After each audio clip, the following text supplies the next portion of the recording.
Hello বন্ধুরা, আমি গৌতম আর আপনারা দেখছেন জিপি টক। আজ আমরা এক্সপ্লেন করতে যাচ্ছি হেলবয় দ্য ক্রুকড ম্যান। তাহলে আর করব না দেরি, চলুন শুরু করি তাড়াতাড়ি। তবে এর আগে আমার ছোট্ট একটি অনুরোধ, ভিডিওটি লাইক, শেয়ার এবং সাবস্ক্রাইব করতে ভুলবেন না। মুভির শুরুতেই আমাদের 1959 সালে নিয়ে যাওয়া হয়, যেখানে আমরা হেলবয়কে দেখতে পাই যিনি একটি ট্রেনে ভ্রমণ করছেন। তার একজন সঙ্গী ববিজো এবং আরেকজন সঙ্গী স্মার্কের সাথে। তবে কিন্তু তারা একা নয়, তাদের সাথে কিন্তু আরও একটি বিপজ্জনক স্পাইডারও রয়েছে।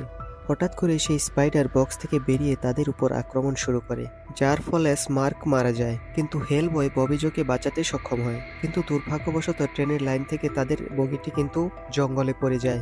তারপর তারা উঠে সেই স্পাইডারকে আবার খোঁজা শুরু করে। হঠাৎই সেটা তাদের উপর আবার আক্রমণ শুরু করে, তবে হেলবয় তাকে থামাতে সক্ষম হয়। কিন্তু সেই স্পাইডারও খুব চতুর, সে তার আকার ছোট করে আবারও পালিয়ে যায়। এখন তাদের কাছে আর কোনো উপায় নেই, এখন তারা এখান থেকে বেরিয়ে যাওয়ার পরিকল্পনা করে।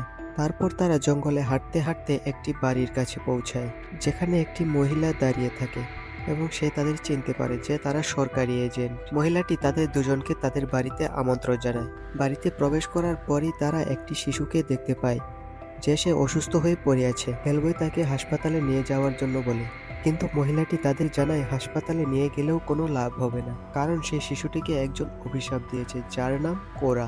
তারপর আমরা আরেকটি চরিত্রকে দেখতে পাই, যার নাম টম।